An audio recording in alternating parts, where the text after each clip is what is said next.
Merhabalar arkadaşlar, kanalıma, videoma hoş geldiniz. Bugün sizlerle birlikte penye pratik bir bluz dikeceğiz arkadaşlar. Bakın benim şöyle süpren bir kumaşım var. Önce 2'ye sonra 4'e katladım kumaşımı.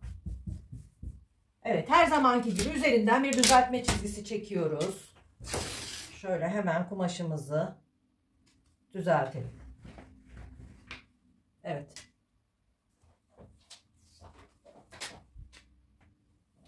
Evet, şimdi ben bluzumun tunik yapacağım. Tuniğimin boyunu şöyle 80 santim istiyorum. 2 santim de kıvırma payı veriyorum. Mezromu hiç kaldırmadan buradan 28 santim göğüs düşüklüğümü alıyorum. 48 santimden bel düşüklüğümü, şöyle 68'den de basen düşüklüğünü işaretliyorum. Enine olan çizgileri işaretliyorum. Ve hemen cetvelimle uzatıyorum. Göğüs, bel, basen, boyun ve dikiş payı, kıvırma payı. Şimdi ense için şuradan hemen bir 9 santim çiziyorum. 4 kat ön ve arkayı birlikte çalışıyoruz arkadaşlar. Ben bunu kendi ölçülerime göre çalışıyorum. Beden olarak da 46-48 arasında bir şey arkadaşlar. Ense için hemen 3 santim düşüyorum. 1-2 santim düz gittikten sonra pratik ensemi çiziyorum. Benim omzum 12 santim. 1 santim de dikiş payı veriyorum. 13 santimden işaretimi atıyorum. Hemen 3 santim omuz düşüklüğünü de çiziyorum arkadaşlar. Evet. Şimdi göğüs ölçümü yerleştiriyorum. Göğüs ölçüm 110 santim toplamı. 1/4 yapıyorum. 27,5. 1,5 santim bolluk payı veriyorum arkadaşlar. 29. 1 santim de dikiş payı veriyorum. Benim göğsüm 30 santim. 30'dan burayı işaretliyorum. Basene geliyorum. 116 santim. Bölü 4. 29 yapıyor. Artı 2 bolluk payı veriyorum. 1 santim de dikiş payı veriyorum. 31-32 santim arkadaşlar.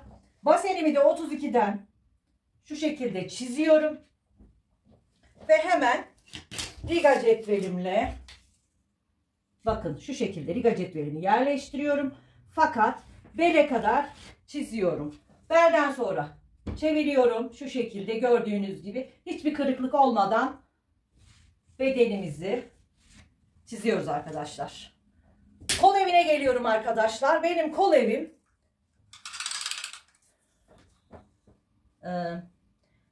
27 santim. Şöyle 27 santim. Şu cetvelimi yerleştiriyorum buraya. Bakın şöyle 27'yi buluyoruz. Şu omuz düşüklüğünden tutuyorum cetvelimin etrafından. Tam 27'yi buluyorum arkadaşlar. Bu şekilde çiziyoruz. Cetvelimiz bu şekilde. Omzu düşmemişiz. Düştüğümüz yerden çizmemişiz yani. Şöyle yapıyorum. Hemen omzumu çiziyorum. Şöyle kol evini kontrol ediyorum. Evet arkadaşlar, benim kol evim bakın 27 santim. Evet. Şimdi bedenimiz çıktı. Hemen ön ve arka 2 kat olarak 4 kat olarak kesiyoruz. Enseden başlıyorum.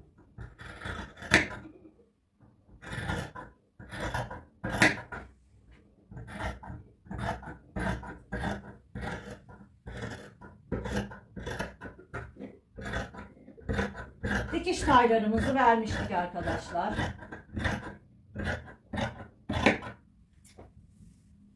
Şimdi burada köşe oluşmaması için bakın şöyle yarıya kadar düz geliyorum.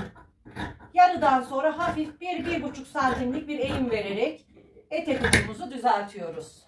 Bakın gördüğünüz gibi ön ve arka tuniğimizin bedeni çıktı arkadaşlar. Şimdi içerisindeki katı alıyorum. Arka beden olarak ayırıyorum arkadaşlar. Ve burada ön bedenimizi çalışacağız. Siz tuniğinizi V yaka yapabilirsiniz, kayık yakabilirsiniz. Kare yaka yapabilirsiniz. Ben 0 yaka yapacağım. O yüzden şöyle hemen ön için yakamızı oyuyoruz. Ben yakamı 3 santim düşmüştüm. Şöyle 10 santim daha düşüyorum. 1-2 santim düz çizdikten sonra cetvelimle yakamı çiziyorum. Hemen yakamı oyuyorum.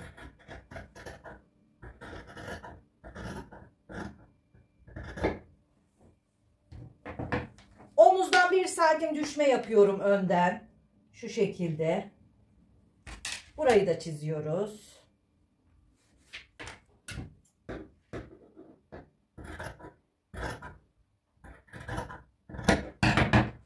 Ön için şuradan 1-1,5 santim içeri giriyorum. Burayı da düzeltiyorum.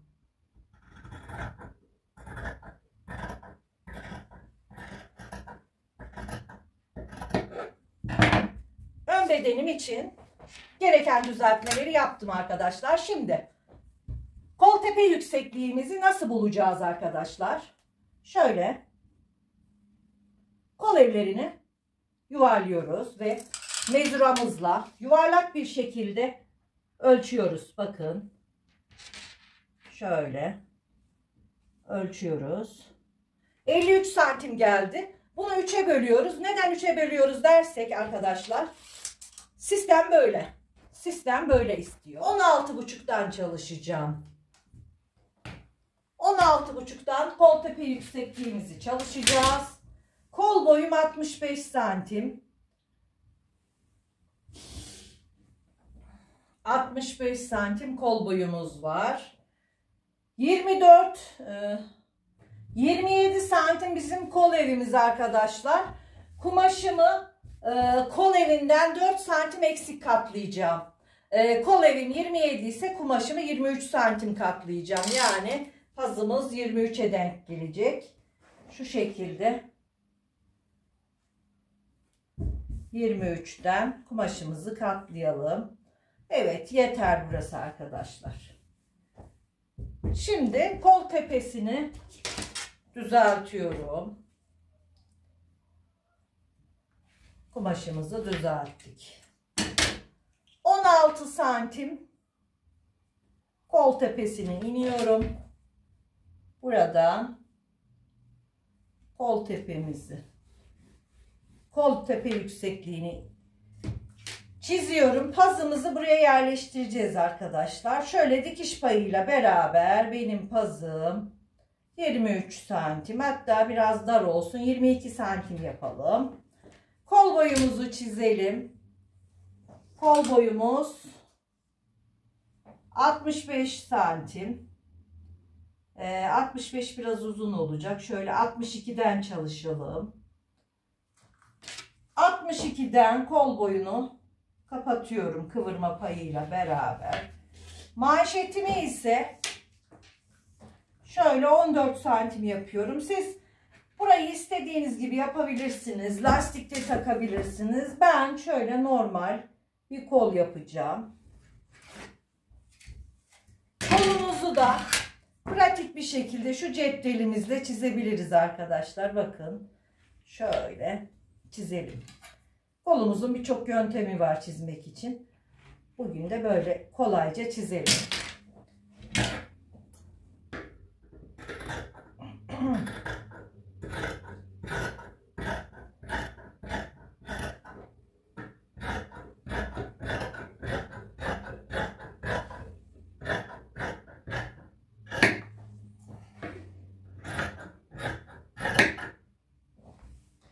Kolumuz da çıktı.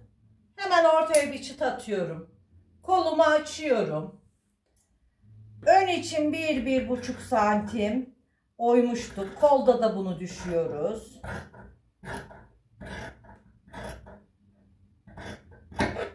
Şuraya da ön belli olsun diye bir çıt atıyorum. Kolumuzu kestik arkadaşlar. Kolumuz da tamam.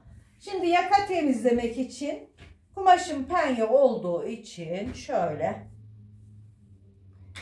3,5 santimden önce şöyle bir temizleyelim kumaşımızı.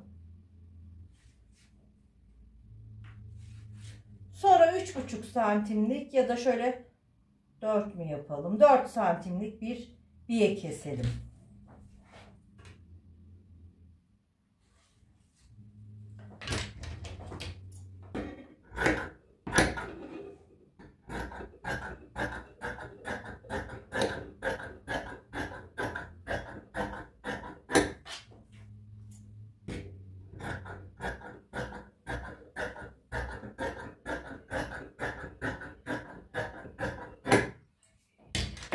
Santimlik biyemizi kestik arkadaşlar. Kesimimiz bitti arkadaşlar. Omuzları dikeceğiz. Kolları takacağız. Yanı kapatıyoruz ve tuniğimiz bitiyor arkadaşlar. Yakayı da biye ile temizleyeceğiz. Şimdi ben dikip geliyorum. Tuniğimizi dikmeye omuzlardan başlıyoruz arkadaşlar. Bakın.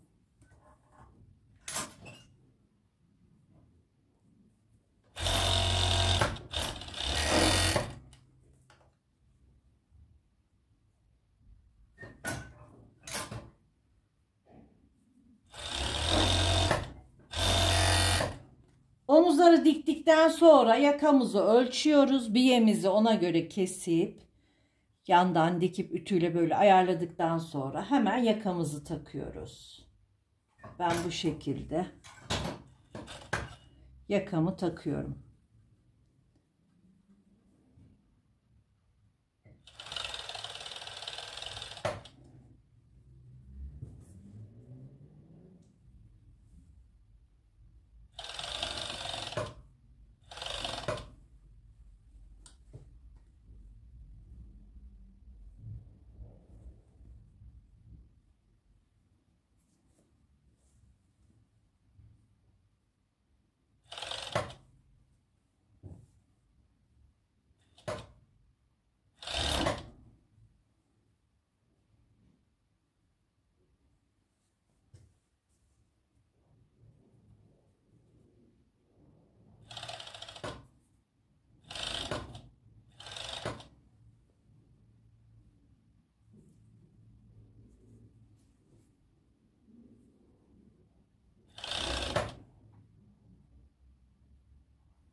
Şöyle kontrol ediyorum yakamı. Gayet güzel takıldı.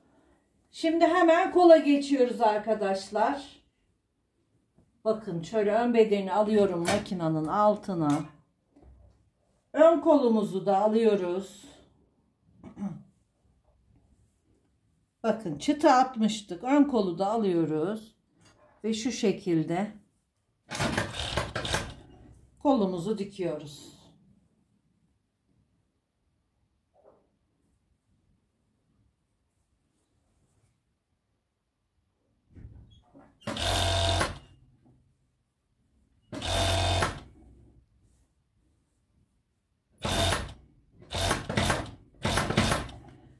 Kolumuz ve bedenimiz birbirine çok uyumlu geliyor arkadaşlar. Çünkü hesaplamasını düzgünce yapıp kestiğimiz için kolda hiçbir sıkıntı yaşamıyorsunuz. Kolumuz da tamam. Şimdi hemen kolunu taktığım yerin yanını kapatıyorum.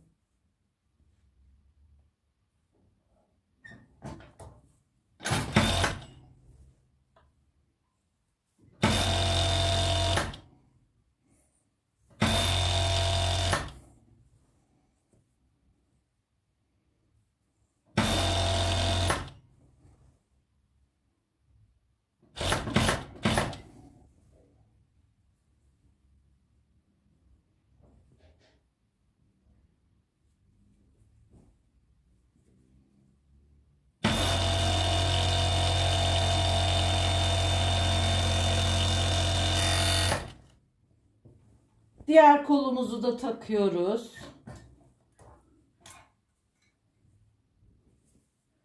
Burada da arka denk geliyor arkadaşlar. Arka beden, arka kol.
Turnemiz bitti arkadaşlar. Etek altını kıvırıyorum.